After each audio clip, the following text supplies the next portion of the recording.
Lord Sinclair, OM Strasbourg, selon toi, Marseille a-t-il raison de se plaindre de l'arbitrage? Selon moi, non. Il n'y a pas eu de faute manifeste d'arbitrage sur le match et le nul ne me choque pas sur le niveau des deux équipes. Alors, un peu à tête reposée, parce que bon, hier soir, j'étais peut-être un petit peu dans la passion du match. À la mi-temps, je pense que le Racing a vraiment raison, enfin, des raisons de se plaindre de l'arbitrage.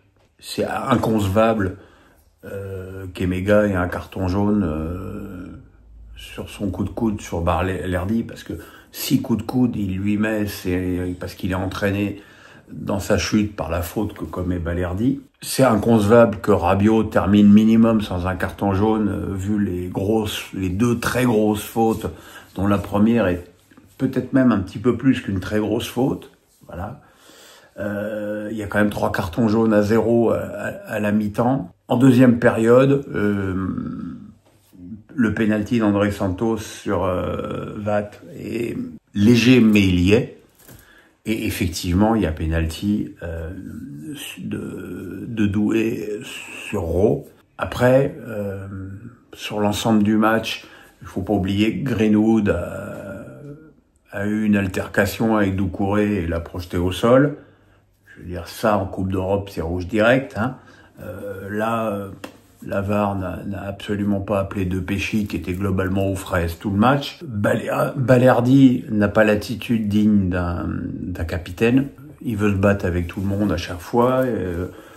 Les Marseillais crient au penalty dans le contact dans la surface avec Diarra, alors que c'est lui qui fait une prise de judo à Diarra. Et globalement, en plus, cette attitude suragressive et vindicative de Balerdi lui nuit à son rendement, puisqu'il s'est fait promener par Emega pratiquement sur tous les ballons. Alors effectivement, sur les deux pénaux, Marseille a tort de se plaindre, mais sur l'ensemble du match, je trouve que Strasbourg a aussi des motifs de se plaindre. Maintenant, si les Marseillais ont décidé d'utiliser leur glande lacrymale après chaque match pour justifier de leurs mauvaises prestations, je pense qu'à un moment donné, ils doivent aussi se pencher sur la qualité de leur match, qui laisse quand même extrêmement à désirer sur une bonne partie du match contre Strasbourg hier. Je vais me faire des amis avec ça, moi, tiens, encore une fois. Me prendre la communauté marseillaise de plein fouet, mais bon, on s'en fout. Benoît, que pensez-vous de la perf impressionnante de Lille cette saison avec leur série de 21 matchs sans défaite en Ligue 1? Pensez-vous enfin c'est pas 21 matchs en Ligue 1, parce qu'il n'y a pas eu 21 matchs en Ligue 1, c'est hors de toute compétition confondue. Pensez-vous qu'ils ont ce qu'il faut pour continuer cette lancée et peut-être même remporter le titre? Quelles sont leurs forces, faiblesses? Alors remporter le titre, non, parce qu'ils sont beaucoup trop loin de Paris. Lille, c'est une équipe étonnante, parce que c'est une équipe qui n'affiche pas sur ses matchs une maîtrise absolue et totale. Mais c'est une équipe qui, comme j'ai dit une fois avec énormément de poésie, c'est une équipe qui aspire l'âme de son adversaire et qui s'adapte à elle. C'était encore criant contre Nice, où vraiment en première période, Nice est dominateur et sans chevalier. Ils auraient mené au score beaucoup plus que 1-0. Et en seconde période, Lille arrive à faire tourner le match et à prendre la mesure de son adversaire. C'est surtout ça, c'est cette tendance et cette capacité qu'ont les Lillois à tout le temps prendre la mesure de leur adversaire, qui est extrêmement impressionnante, parce que c'est une équipe qui en plus n'est pas épargnée par les blessures depuis le début de la saison. Et ça, vraiment, c'est quelque chose d'extrêmement méritoire. Alors, quelles sont leurs forces? Je pense que la force numéro 1 de Lille, c'est ce losange chevalier Alexandro Diakité André, qui est vraiment l'énorme point fort de cette équipe. Et la faiblesse, ça peut être l'attaque quand Zegrova est pas là et quand Jonathan David est un peu branché sur le courant alternatif. Benjamin Meunier me dit: que penses-tu d'un live avec Estelle Denis et Dominique Grimaud puisse un jour être envisageable? Ce serait beau pour fêter les 20 ans de la première émission, les 20 ans de la première émission, le 7 septembre 2005. En tout cas, moi j'en rêve. Écoute, Benjamin, voilà une excellente idée que je vais de ce pas soumettre à Dominique et à Estelle.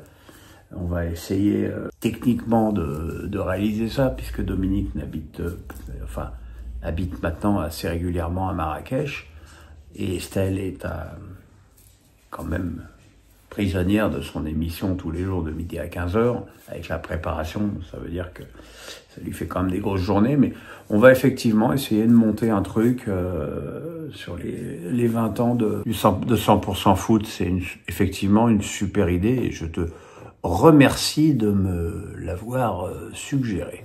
Lichagone me dit, petit retour sur la superbe vidéo de tes années à Arsenal. Tu évoques assez peu Wiltord. Quelles étaient tes relations avec lui? Est-ce un joueur dont tu appréciais le football? As-tu une petite anecdote dont je suis friand? Dont je suis toujours friand, pardon. Bah écoutez, merci. Effectivement, j'ai eu que des compliments sur cette vidéo. Malheureusement, à ma grande déception, elle fait extrêmement peu de vues, parce qu'elle a fait pour l'instant moins de vues que mes pronos extatiques de la semaine. Donc voilà, j'espère qu'elle aura une durée de vie dans le temps. Ça prouve peut-être aussi que ces dossiers doivent concerner des choses peut-être un petit peu plus générales qu'un club étranger, même s'il a été animé par des très grands joueurs français. Donc de toute façon, le prochain dossier de Pierrot dans 2 semaines, ce sera sur l'équipe de France de 98 à 2006. Donc ce sera certainement un dossier en 2 épisodes. Wiltord, tant qu'il était joueur, c'était difficile de lui parler parce qu'il parlait absolument pas à la presse, et puis il n'était pas très ouvert même au dialogue en privé. Il parlait beaucoup par grognement. La seule anecdote que j'ai avec lui, c'est de l'avoir vu, alors qu'il était soi-disant blessé, dévaler l'escalier du centre d'entraînement d'Arsenal, alors que le restaurant était au premier étage. Je l'ai vu dévaler, j'ai dit mais c'est pas possible qu'il se soit pas tué. On a eu de bien meilleurs rapports après sa carrière, quand on s'est rencontrés. J'ai l'impression qu'il s'est ouvert un petit peu après ça, mais quand il était joueur, c'est vrai que c'était un petit peu plus compliqué. Et puis pour ceux qui me posaient la question sur le fait que je parle pas d'Emmanuel Petit, faut savoir que quand j'ai commencé à suivre Arsenal, Emmanuel était parti. Yvous me dit, je m'étonne qu'un club à l'actionnariat fort et stable comme Rennes ait tant de rotation dans ses entraîneurs, directeurs sportifs et même présidents. Comme Lyon à l'époque, ne devrait-il pas miser sur des techniciens français et un grand centre de formation? Excellente question, et c'est vrai que les choix qui sont faits par Pinault depuis quelques mois sont très très curieux. Je pense que la première erreur, c'est de séparer d'Olivier Cloarec, qui était un très bon professionnel et qui faisait bien son travail, le remplacer par Arnaud Pouille, qui visiblement a déjà fait dépenser énormément d'argent au Pinault. Massara, qui est pour moi une faute de casting dans un club comme Rennes, et Sampoli, qui en a encore une autre. Voilà, c'est vrai que c'était un club, Rennes, c'était un club qui avait une tradition française, et on le voyait bien l'année dernière, où les joueurs principaux de l'équipe, Terrier, Bourigeaud, Lefebvre, les frères Doué, étaient des Français. Ils sont tous remplacés par des étrangers à la motivation incertaine et à la réputation compliquée. Et je pense que ce club fait fausse route totale, et j'imagine assez qu'à la fin de la saison, sauf catastrophe, que je ne pense pas quand même, il faudra mettre un immense coup de balai et repartir un petit peu pas de zéro, mais repartir de loin, parce que ce club, en état actuel, fait totalement fausse route. Hello One me dit, pourquoi l'exclusion temporaire n'a jamais été expérimentée en foot? Je trouve l'idée très intéressante dans d'autres sports, rugby, hand, et permet de calmer les joueurs concernés et l'ambiance générale du match sans pénaliser définitivement l'équipe. Oui, pourquoi pas? Pourquoi pas? Je me souviens il y a quelques temps que ça avait été expérimenté, ça n'a jamais été retenu. D'abord parce que l'exclusion temporaire, on va dire 10 minutes, ça changerait pas forcément le visage d'une équipe, parce que si tu expulses temporairement un joueur pendant 10 minutes, on le voit, il y a tant d'équipes qui arrivent à renverser ou à conserver des scores en étant à l'infériorité numérique. Ça change rien, ça peut être même accentuer le côté défensif d'une équipe encore plus pendant 10 minutes. Donc je suis pas sûr que ça change vraiment grand-chose. Je suis pas sûr que le foot soit adapté à ça. Voilà. Sébastien Vidal me dit, penses-tu comme moi que plus le temps passe, plus on se rend compte des faiblesses tactiques de Sampaoli. C'est peut-être un délit de sale gueule ce que je vais dire, mais je peux pas prendre au sérieux un mec qui arrive sur un banc de touche, engoncé dans une doudoune longue jusqu'au nez, avec un bonnet de oui-oui jusqu'aux yeux. Voilà, je trouve déjà que dans l'attitude, on a l'impression que le mec il est de passage. Après la tactique, voilà, pour l'instant il a l'air de vouloir jouer en 3-5-2. Je suis pas certain qu'il ait à Rennes les joueurs, notamment les trois arrières centraux. Je suis pas certain qu'il ait le matériel pour jouer comme ça. En plus, faut reconnaître qu'il a intégré Seko Fofana qui a coûté un bras et qui pour l'instant est hors de forme. Donc effectivement, c'est très compliqué pour lui. Mais bon, Sampaoli à Rennes, ça sonne pas, quoi. On a l'impression, c'est pas autant Sampaoli à Marseille, il y avait quelque chose. On avait l'impression que c'était un peu le même folklore, la même ambiance. Là, il y a rien qui va, Yvous, des supporters lyonnais qui convoquent joueurs, coachs à la fin d'un match et ceux-ci s'exécutent docilement.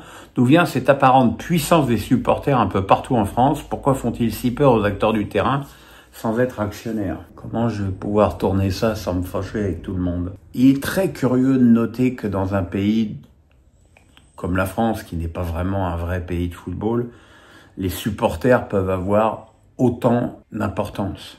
Alors après, c'est vrai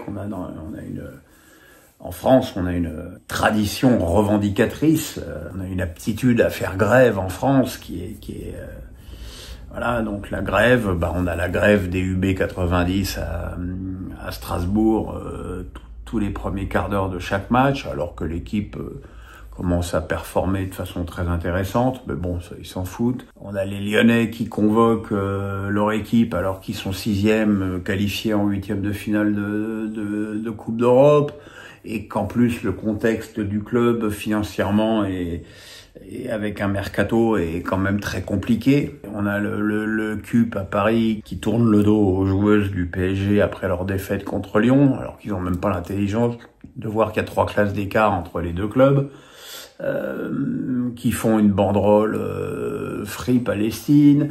Enfin voilà, les supporters en France, c'est un pouvoir dans le pouvoir. Et malheureusement, c'est un pouvoir négatif dans beaucoup de cas. Et c'est vrai que les clubs ont peur d'eux. C'est vrai que les clubs sont à plat ventre devant eux. C'est vrai que les clubs ont pour beaucoup des community managers qui excitent les supporters plutôt que de les tempérer ou de les raisonner. Et ça fait partie des problèmes invisibles du football français, mais qui n'en demeurent pas moins de vrais problèmes. Anatole du 49 me dit: le SCO d'Angers peut-il commencer à jouer sans le stress de la descente? Oui, surtout s'il continue comme ça. C'est vrai que depuis quelques semaines, le SCO fait des performances d'abord qui sont dans la continuité et qui sont intéressantes. Je pense que leur nul à Marseille et leur nul à Monaco l'auront même vraiment mis dans une bonne spirale. Il y a un joueur comme Le Paul qui se révèle au poste d'attaquant.